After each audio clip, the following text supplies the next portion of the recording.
প্রিয় শিক্ষার্থীবৃন্দ, ক্লাউড স্কুলের পক্ষ থেকে তোমাদেরকে জানাই স্বাগতম। আমাদের আজকের ভিডিও টপিক হলো ডাব্লিউ.বি. ইয়েটসের একটি কবিতা অ্যান একর অফ গ্র্যাশ।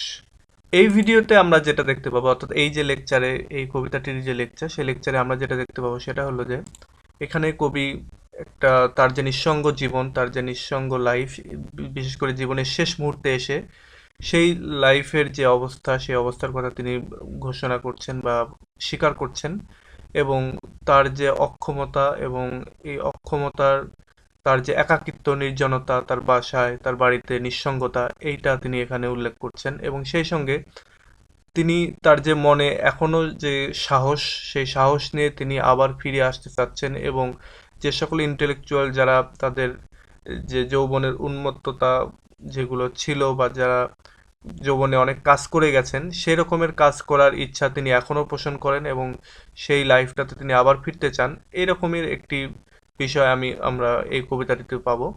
তো চলো শুরু করা যাক। আচ্ছা, এখানে প্রথম লাইনেই কবি যেটা বলছেন, পিকচার্স অ্যান্ড বুক রিমেইন, বলা হচ্ছে যে ছবি এবং বই আছে। An acre of green grass for air and exercise, বলা হচ্ছে 1 একর গ্রিন গ্র্যাস আছে, মানে একটা হয়তো একটা ফাঁকা মাঠ বা একটা জমি, যেখানে ফর এয়ার অ্যান্ড এক্সারসাইজ, অর্থাৎ ফ্রেশ বাতাস এবং ব্যায়াম করা বা ফিজিক্যাল এক্সারসাইজ করার হয়, এই রকমের একটি জায়গা আছে কবির জন্য। নাও স্ট্রেংথ অফ বডি গোজ, এখন বডির যে শক্তি, শারীরিক যে শক্তি, সেই শক্তিটা আর নাই। অর্থাৎ কবি এই যে কবিতাটি লিখছেন, তিনি তার একেবারে ওল্ড এজে, মানে জীবনের শেষ পর্যায়ে এসে লিখছেন, এই জন্য তিনি এই কথাটি বলছেন। মিডনাইট, মাঝরাত্রিতে যখন কবির ঘুম ভেঙে যায়, সে সময়ের কথা বলছেন। অ্যান ওল্ড হাউস, একটা পুরনো বাড়ি। Where nothing stirs but a mouse, যেখানে কোনো কিছুই আর নড়াচড়া করে না, শুধুমাত্র রাত্রিকালীন জেগে থাকা যায় ইঁদুর, সেই ইঁদুররা ছাড়া।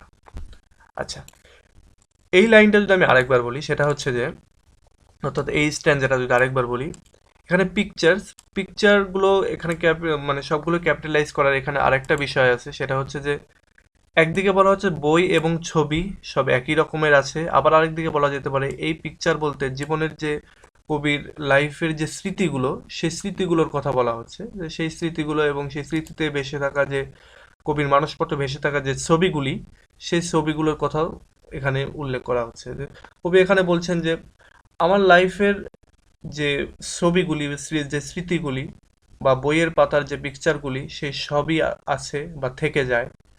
বই যা আছে, থাকবে, থেকে যাবে। এবং সেই সঙ্গে ফিজিক্যাল এক্সারসাইজ করার যে জন্য যে এক টুকরো জমি, গ্রিন গ্র্যাস যেটা, সেটাও আছে। কিন্তু কি নাই, বা বলা হচ্ছে যে এই সবগুলোই কিন্তু থেকে যায় একটা সময়, কিন্তু থাকে না কি? নাও স্ট্রেংথ অফ বডি গোজ, বলা হচ্ছে বডির যে শক্তি, শরীরের যে শক্তি, সে শক্তিটা চলে যায়। অর্থাৎ সব কিছুই থাকে, বাট এই বডির যে শক্তি সেটা চলে যায়। এবং মিড নাইটে, অর্থাৎ কবি এখন যখন তার শক্তিটা চলে গেছে, সেই মিড নাইটে তিনি যখন তার বাসায় একাকী নিঃসঙ্গ লাইফ পার করছেন, সে সময়ের কথা বলছেন যে মিড নাইটে আমার এই পুরনো বাড়িতে শুধুমাত্র রাত্রের মাউসগুলো ছাড়া, অর্থাৎ ইঁদুরগুলো ছাড়া আর কেউই নড়াচড়া করার মতো নাই। মাই টেম্পটেশন ইজ কোয়াইট, আমার যে যৌবনের যে উত্তেজনা, উন্মত্ততা, সব কিছুই এখন শান্ত। হিয়ার অ্যাট লাইফস এন্ড, আমার এই জীবনের শেষ বেলায়। লাইফস এন্ড বলতে যে জীবনের যে শেষ মুহূর্ত, সেই শেষ মুহূর্তের কথা বলছে, যে আমার এই জীবনের শেষ মুহূর্তে সব কিছুই আমার শান্ত হয়ে গেছে। Neither loose imagination not the mill of the mind, neither loose imagination বলতে কবি যেটা বলছেন, যে লাইফের এই শেষ মুহূর্তে এসেও যখন তার টেম্পটেশন ইজ কোয়াইট, যখন তার উত্তেজনা বা যখন তার সব কিছু ধরনের প্রলোভন সব কিছুই যখন শেষ, লাইফের প্রতি তার যখন আর সেরকম কোনো চাওয়া নেই, ঠিক সেই মুহূর্তে এসে বলছেন যে চাওয়া ঠিক না, এখানে লাইফের প্রতি যার ওইরকম কোনো মানে প্রলোভন নাই, সেই মুহূর্তে এসে তিনি যেটা বলছেন যে এই লাইফের শেষ বেলায় এসে নাইদার লুজ ইমাজিনেশন, আমার ইমাজিনেশন বা কল্পনা, এটা কিন্তু এখনো হারায়নি বা লুজ হয়ে যায়নি, ঢিলা হয়ে যায়নি। Not the mill of the mind consuming the rags and bones, অথবা যে মনের যে কল বা কারখানা, মিল যেটা, মন যে যন্ত্র, সেই যন্ত্রটাও এর যে সমস্ত র্যাগ অ্যান্ড বোনস এটা কনজিউম করে নাই। অর্থাৎ মন তার কলকারখানার যে মানে মেশিন বা পার্টস, এগুলো কিন্তু সবকিছু নিঃশেষ করে ফেলেনি। Can make the truth known, এবং সেটা এখনো সত্য জানাতে পারে বা সত্য বলতে পারে, সত্য মানুষের সামনে নিয়ে আসতে পারে। আচ্ছা, এরপরে তিনি যেটা বলছেন যে একটু মানে তিনি ইন্সপিরেশন খুঁজছেন এভাবে যে grant me an old man's frenzy. বলা হচ্ছে যে আমার আমার মতো একজন ওল্ড ম্যানের যে ফ্রেঞ্জি, সেই ফ্রেঞ্জিটা তোমরা গ্রান্ট করে নাও বা মঞ্জুর করে নাও। অ্যান্ড ফ্রেঞ্জি মানে হচ্ছে উন্মত্ততা বা দীপ্তি, বা যেটা বলা যায় যে কি বলে ট্যালেন্ট, সেটা। অর্থাৎ আমার আমার মতো একজন ওল্ড ম্যানের যে ট্যালেন্ট বা যে মেধাটা এখনো রয়েছে, সেটা গ্রান্ট মানে সবাই স্বীকৃতি দাও বা মেনে নাও। মাইসেলফ মাস্ট আই মেক, আমি অবশ্যই এখনো তৈরি করতে পারি বা আমার সামর্থ্য আছে, আমি অবশ্যই তৈরি করব। টিল আই অ্যাম টিমন, যতক্ষণ না পর্যন্ত আমি টিমন হচ্ছি, অ্যান্ড লিয়ার, অথবা লিয়ার হচ্ছি। আচ্ছা, এই এখানে টিমন বলতে টিমন অফ এথেন্স এবং কিং লিয়ার, শেক্সপিয়ারের যে কিং লিয়ার তার কথা বলা হচ্ছে। যতক্ষণ পর্যন্ত আমি কিং লিয়ার না হচ্ছি ততক্ষণ পর্যন্ত আমি তৈরি করতেই থাকবো। Or that William Blake who beat upon the wall, অথবা ওই উইলিয়াম ব্লেকের মতো যিনি beat upon the wall till truth obeyed his call, যতক্ষণ পর্যন্ত তার সে সত্য মানে কথা বা সত্য বাণী মেনে নেওয়া না হয়েছে, ততক্ষণ পর্যন্ত সে তার যে গোঁড়ামি বা যেটা বলা যায় কুসংস্কারের যে ওয়াল, সেই ওয়ালের ওপরে সে বিট করে গেছে, বা সে মানে ওয়ালটাকে জয় করার চেষ্টা করেছে। তো এইটুকুতে যেটা মানে কবি যেটা বলছেন যে আমি যে ওল্ড ম্যান, আমার যেটুকু এখনো মানে দেওয়ার আছে পৃথিবীকে বা তোমাদেরকে, এবং আমি এখনো যা কিছু দিতে পারি সেই সেই জিনিসটা তোমরা গ্রহণ করো, এবং আমি অবশ্যই দিব। আমি যতক্ষণ পর্যন্ত টিমন অফ এথেন্স না হচ্ছি, অথবা কিং লিয়ার যতক্ষণ পর্যন্ত না হচ্ছি, ততক্ষণ পর্যন্ত আমি দিতে থাকবো, এবং আমি তৈরি, আমি কিং লিয়ার হতে চাই, আমি টিমন অফ এথেন্স হতে চাই, এবং আমি ওই উইলিয়াম ব্লেকের মতো হতে চাই, যে কিনা তার সত্যটাকে সবাইকে স্বীকার করতে বাধ্য করেছিল। আচ্ছা, এরপরে যেটা বলছে a mind Michael Angelo new, বলছে যে একটা জিনিস যেটা মাইকেল অ্যাঞ্জেলো জানতো, বাবা মাইকেল অ্যাঞ্জেলোর যে একটা মেধা বা মন ছিল, that can Peirce the clouds, যেটা মেঘের রহস্যভেদ করতে পেরেছিল, বা আম, মানে অসত্যের যে রহস্যভেদ, সেই রহস্যভেদটা করতে পেরেছিল। পিয়ার্স অর ইন্সপায়ার্ড বাই ফ্রিঞ্জি, অথবা যেটা মনের যে আলো, যে আলোকিত হওয়ার যে বিষয়টা, সেইটা দিয়ে ইন্সপায়ার্ড হয়েছিল, উৎসাহিত হয়েছিল। Shake the dead in their shrouds, এবং যে ডেড, যা কিছু মৃত যে চিন্তাভাবনা, সেই চিন্তাভাবনাগুলোকে বা জম ধরা যে চিন্তাভাবনাগুলো, সেগুলোকে তাদের যে শ্রাউদ, সেই শ্রাউদ থেকে সাড়া দিয়েছিল, নাড়া দিয়েছিল। গোড়ামির যে আবদ্ধ, গোড়ামির যে চাদর, শ্রাউদ বলতে এক ধরনের চাদর বা আবরণ বলা হচ্ছে, এই আবরণটাকে যে নাড়া দিয়েছিল।